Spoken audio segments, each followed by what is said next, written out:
సందర్భంగా వచ్చినటువంటి పెద్దలు, గురుతుల్యులు, నేను 35-36 సంవత్సరాల నుంచి అన్న కేశవరావు గారిని ఎరుగుదును. తర్వాత వేదికను అలంకరించిన ఎంపీ రవి గారు, మరి పుస్తక రచయిత ప్రొఫెసర్ లక్ష్మణ్ గారు. నేనేదో 2 మాటలు మాట్లాడి పోదామనుకున్నా కానీ మరి గురుతుల్యులు పెద్దలు కేశవరావు గారి పాదాభివందనాలు చేసి వారికి డిఫర్ అయ్యి నాలో మనసులోని మాట మాట్లాడడానికి ధైర్యం చేస్తున్నందుకు వారిని నన్ను క్షమించాలని మరి నేను ఫస్ట్కు వారికి దండం పెట్టి స్టార్ట్ చేస్తాను. ఎందుకంటే ఇది చాలా సున్నితమైన విషయం. ఇదైతే ప్రొఫెసర్ లక్ష్మణ్ అంటే నాకు చాలా ప్రియుడు.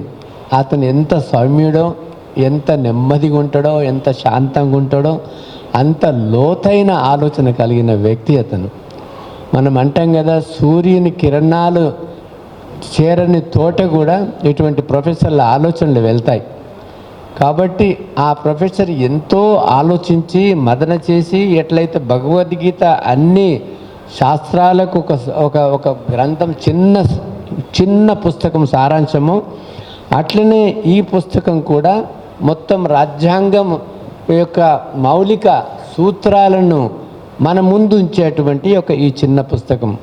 ఇందులో ఆర్టికల్ 14, 15, 16, తర్వాత 17, అలానే మా ఆర్టికల్ 38, 48, 46, తర్వాత 243D6, 243T6 లోకల్ బాడీల ఎలక్షన్స్, దీనికి సంబంధించిన అన్ని విషయాలు రాసినారు. తర్వాత ఇక్కడ ఒక ముఖ్యమైన విషయం ఏం రాసినారంటే, ప్రజాస్వామ్యము అంటే ఏంటిది అనేది ఒక 3 ముక్కలల్లా రాసినారు. అబ్రహాం లింకన్ ఏమన్నాడు?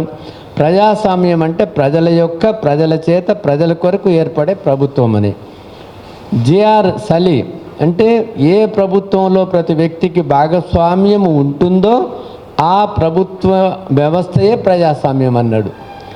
అట్నే లార్డ్ బ్రైన్ ఏమన్నాడు? సమాజంలో వ్యక్తులందరికీ శాసనబద్ధంగా చెంది ఉండే ప్రభుత్వ విధానమే ప్రజాస్వామ్యం అన్నాడు. అంటే ఒక పెద్ద జాయింట్ ఫ్యామిలీలో కుంటోడైనా, గుడ్డోడైనా, చదువుచ్చినోడైనా, ఉద్యోగం ఉన్నా, ఉద్యోగం లేకపోయినా ఆస్తి సమానంగా తండ్రి పంచేస్తాడు. కాబట్టి ఈ ప్రజాస్వామ్యములో ప్రతి ఒక్కరికి కూడా ప్రాతినిధ్యం ఉండాలా. జ్యుడిషియరీలో ఉండాలి, ఎగ్జిక్యూటివ్లో ఉండాలి, లెజిస్లేషన్లో ఉండాలి, ఎకనామిక్లో ఉండాలి, ఎంప్లాయ్మెంట్లో ఉండాలి. అన్ని రంగాలలో కూడా మన హక్కు అది. ఇది భిక్ష కాదు, లేకపోతే రిజర్వేషన్స్ కాదు. ఇది కులగణన రిజర్వేషన్ల కాదు, ఇది కులాల ప్రాతినిధ్యం. కులాలకు ప్రాతినిధ్యం ఇవ్వడానికి శాస్త్రీయ అవగాహన. దీనికి ప్రొఫెసర్ లక్ష్మణ్ గారు మనకు స్వాతంత్రం రాకముందు ఎట్లా కొంతమంది కబంధ హస్తాలలో ఈ యొక్క మొత్తం భూములు ఉన్నాయి, పదవులు ఉన్నాయి అని రాసుకుంటూ వచ్చినాడు. ఆ 14 సంస్థానాలలో ఒకరికి ఎన్ని వేల ఎకరాలు ఉన్నాయి.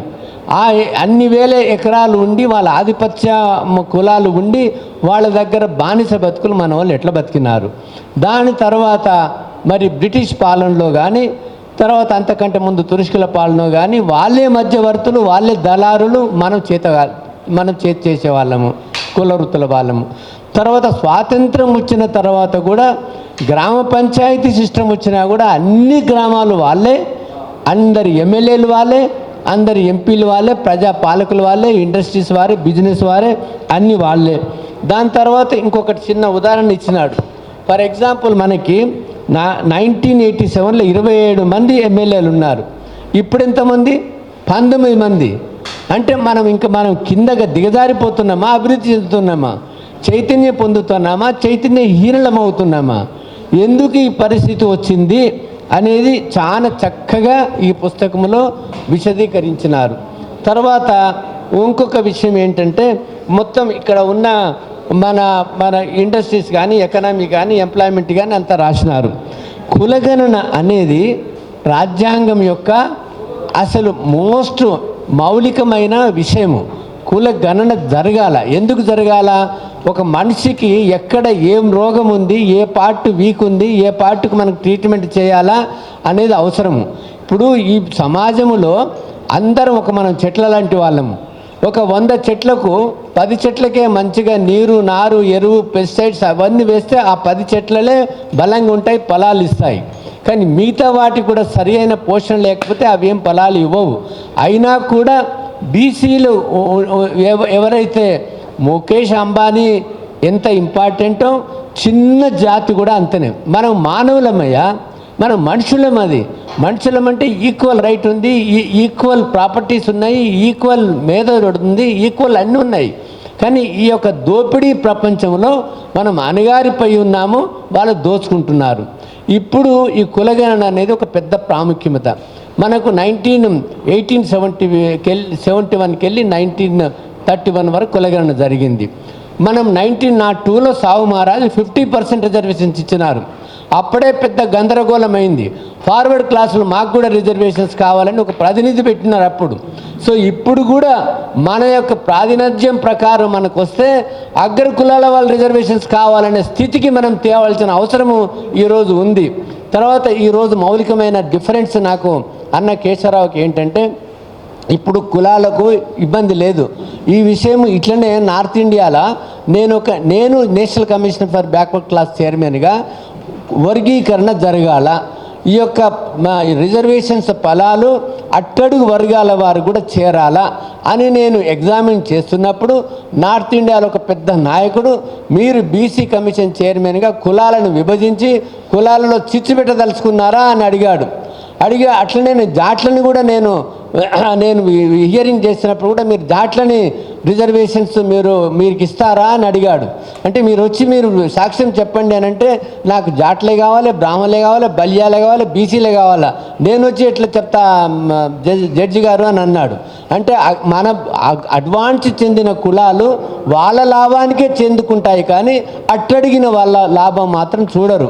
నేను ఆ రోజు ఏమన్నానంటే, మీరు మా బీహార్లో, ఉత్తరప్రదేశ్లో మీరు రాజ్యాధికారం ఉంది కదా, మీరు మీ బీసీ యొక్క వర్గీకరణ వ్యతిరేకిస్తున్నారు కదా, మీరు మీటింగ్ పెట్టుకున్నారు కదా ఢిల్లీలో, ఈ కుల విభజించకూడదని, మీరు నెక్స్ట్ ప్రభుత్వంలో మీకు ఉండదు, మీరిద్దరు ఓడిపోతారు, బీజేపీ అడ్వాంటేజ్ తీసుకుంటుంది, మోస్ట్ బ్యాక్వర్డ్ క్లాసెస్ వాళ్ళని అతులకు చేర్చుకొని మిమ్మల్ని రాజ్యాధికారానికి దూరం చేస్తారు. అట్లనే జరిగింది, బీహార్లో జరిగింది, యూపీలో జరిగింది.